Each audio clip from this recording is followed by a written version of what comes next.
কাতার সরকারের royal air অ্যাম্বুলেন্সে সোমবার দেশে ফিরছেন বিএনপি চেয়ারপারসন বেগম খালেদা জিয়া।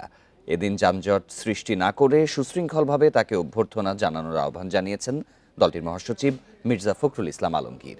শনিবার সন্ধ্যায় গুলশানে বিএনপি চেয়ারপারসনের কার্যালয়ে প্রতিনিধি সভা শেষে ব্রিফিংয়ে এই তথ্য জানান দলটির মহাসচিব।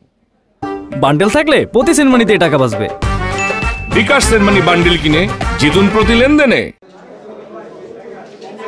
শনিবার সন্ধ্যায় গুলশানে বিএনপি চেয়ারপারসনের কার্যালয়ে প্রতিনিধি সভা অনুষ্ঠিত হয়। সভা শেষে সংবাদ সম্মেলনে বিএনপির চেয়ারপারসন খালেদা জিয়ার দেশে ফেরার বিষয়ে কথা বলেন মির্জা ফখরুল ইসলাম আলমগীর।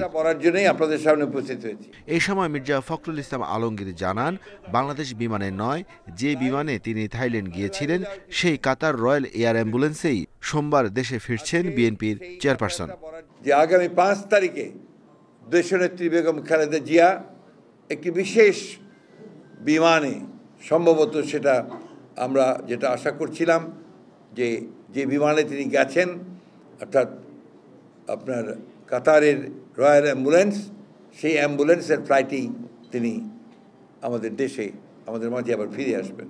এদিকে খালেদা জিয়ার দেশে ফেরা উপলক্ষে নেতাকর্মীদের নির্দেশনা দেন মির্জা ফখরুল। বিমানবন্দর থেকে বাসভবন ফিরোজা পর্যন্ত কোনো ধরনের বিশৃঙ্খলা তৈরি না করে দলীয় প্রধানকে অভ্যর্থনা জানানোর আহ্বান জানান তিনি। শৃঙ্খলা সহকারে রাস্তার দুই ধারে কোনো যানজট সৃষ্টি না করে তারা তাদের নেত্রীকে, এই মহান নেত্রীকে তারা অভ্যর্থনা জানাবেন। আমরা যেটা সাজেস্ট করেছি যে এক হাতে জাতীয় পতাকা, আরেক হাতে দলীয় পতাকা দিয়ে আমরা তাকে অভ্যর্থনা জানাবো। প্রায় 4 মাস লন্ডনে চিকিৎসা শেষে সোমবার দেশে ফিরছেন বেগম জিয়া। সঙ্গে ফিরছেন তার 2 ছেলের বউ ডাক্তার জুবাইদা রহমান ও শর্মিলা রহমান। Arafatur Rahman, Independent News, Dhaka.